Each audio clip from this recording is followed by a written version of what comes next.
Assalamualaikum warahmatullahi wabarakatuh. Eh, jadi pada pertemuan matematika pada hari ini kita akan membahas tentang posisi garis terhadap sumbu X dan sumbu Y.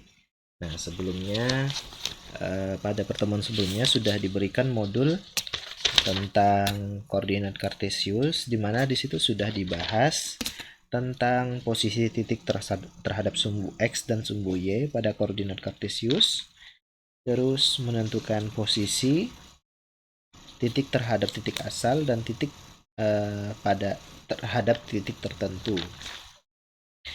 Nah, jadi pada pertemuan kali ini agak beda sedikit, jadi kita pakai video karena ada beberapa hal yang mungkin sulit dimengerti kalau hanya dari bacaan atau tulisan. Sehingga pada video kali ini, pada pertemuan kali ini kita menggunakan video. Nah, sebelumnya perkenalkan dulu, saya Pak Ahmad Bahaudin. Saya mengajar kelas 7 dan kelas 8 matematika di SMP 1 Pontianak. Di kelas 7 saya mengajar bersama Bu Nur Aisyah, dan di kelas 8 saya mengajar bersama Bu Wartini. Nah, jadi nanti gantian, mungkin setelah saya ini Bu Wartini yang akan memberikan penjelasan materi. Baik, langsung saja ke materi. Kita akan membahas tentang posisi garis terhadap sumbu X dan sumbu Y. Nah, sebelum itu kita akan membahas garis yang sejajar. Nah, garis yang sejajar itu yang bagaimana? Nah, sebelumnya kalian pasti sudah tahu ya. Garis itu bagaimana? Garis itu contohnya seperti ini. Nah, ini dinamakan sebuah garis. Nah, garis nggak hanya melintang seperti ini, ada juga garis yang mereng seperti ini. Ya, ada yang seperti ini gitu. Ada juga malah yang seperti ini atau yang seperti ini. Nah, ada banyak macam garis dan ini adalah salah satunya. Oke, contohnya ini kan kita ada punya garis, terus kemudian garis yang sejajar dengan garis ini, contohnya adalah misalnya ada garis yang melalui titik ini. Nah, garis yang melalui titik C ini sejajar dengan garis garis yang dilalui oleh titik AB. Nah, garis yang sejajar itu arahnya selalu sama. Contohnya seperti ini ya. Kalau arahnya ke sana, dia selalu sama arahnya. Nah, ini adalah contoh dua garis yang sejajar. Jika ini disebut garis A, ini disebut garis B, maka dikatakan bahwa dua garis ini, yaitu A dan B, itu garis yang sejajar karena arahnya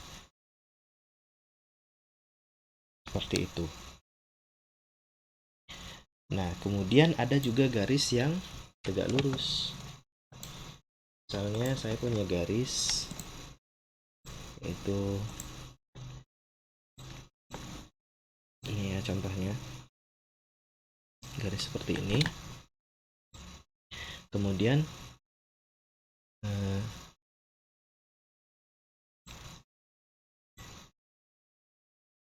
garis yang tegak lurusnya adalah ini. Nah, misalnya saya punya AB ini, AB yaitu garis lurus. Kemudian garis yang tegak lurusnya adalah garis yang ini. Tegak lurus itu artinya sudut di antara perpotongannya ini 90 derajat atau siku-siku. Kalau kita lihat sudutnya,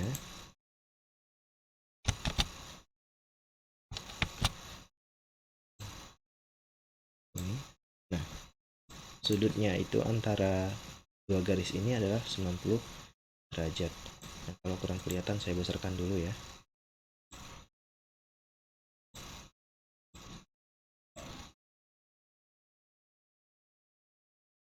Sudutnya 90 derajat. Nah, jadi garis yang tegak lurus itu dia selalu berpotongan, dan potongannya itu hasilnya sudut di antara keduanya selalu 90 derajat. Nah, itu adalah dua garis yang berpotongan tegak lurus. Nah, itu sudah ya, garis yang berpotongan tegak lurus. Nah, ada juga garis yang berpotongan saja tapi tidak lurus. Contohnya saya punya garis seperti ini, terus kemudian ada garis lain. Dua garis ini berpotongan tapi tidak tegak lurus karena sudut di antara keduanya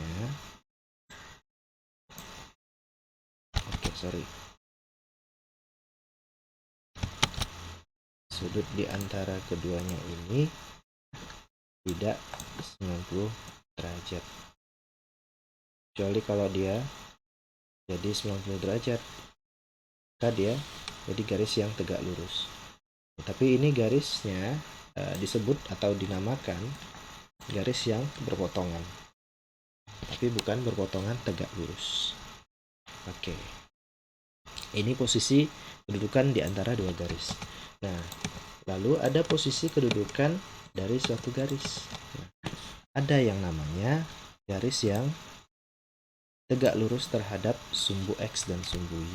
Nah, ini sumbu X ya yang mendatar, sedangkan yang tegak ini adalah sumbu Y.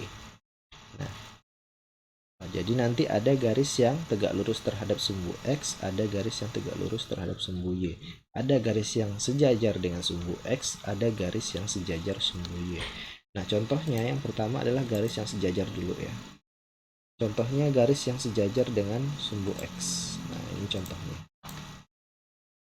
Garis ini sejajar dengan sumbu X karena arahnya sama, yaitu sama-sama mendatar garisnya.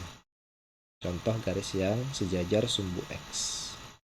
Kemudian ada juga garis yang sejajar dengan sumbu Y. Contohnya ini. Nah, ini kan sumbu Y kan tegak lurus ya, tegak ke atas. Nah, ini contoh garis-garis yang sejajar dengan sumbu Y. Nah, bisa saja garisnya di sini, bisa saja garisnya di sini, bisa juga di sini. Nah, kemudian garis yang sejajar dengan sumbu Y ini, garisnya tersebut tegak lurus terhadap sumbu X. Nah, kalau kita lihat sudutnya itu 90 derajat antara garis ini terhadap sumbu X. Jadi garis ini yang sejajar dengan sumbu Y, dia pasti tegak lurus terhadap sumbu X. Begitu juga dengan garis yang sejajar dengan sumbu X. Pasti garis tersebut tegak lurus terhadap sumbu Y. Kita lihat seperti ini. Garis yang sejajar dengan sumbu X, dia pasti tegak lurus terhadap sumbu Y. Oke, nah ini tadi posisi atau kedudukan dari garis terhadap sumbu dan garis terhadap garis. Nah, jika kalian ada pertanyaan, boleh kalian tanyakan melalui WhatsApp ke nomor Bapak secara pribadi ataupun melalui kolektif secara dengan melalui ketua kelas. Nah, setelah kalian memahami materi yang ada di buku paket juga tentang kedudukan garis, kalian juga mengerjakan latihan yang ada di linknya di Google Classroom, dan coba kalian buka terus kemudian kalian kerjakan. Kalau jika ada pertanyaan, boleh juga bertanya, dan jika masih nilainya masih kurang, kalian boleh mengulangi untuk mengerjakan latihan tersebut. Oke, sekian materi pada hari ini, belajar lagi dari buku paket. Supaya durasinya tidak terlalu panjang, saya akhiri. Assalamualaikum warahmatullahi wabarakatuh.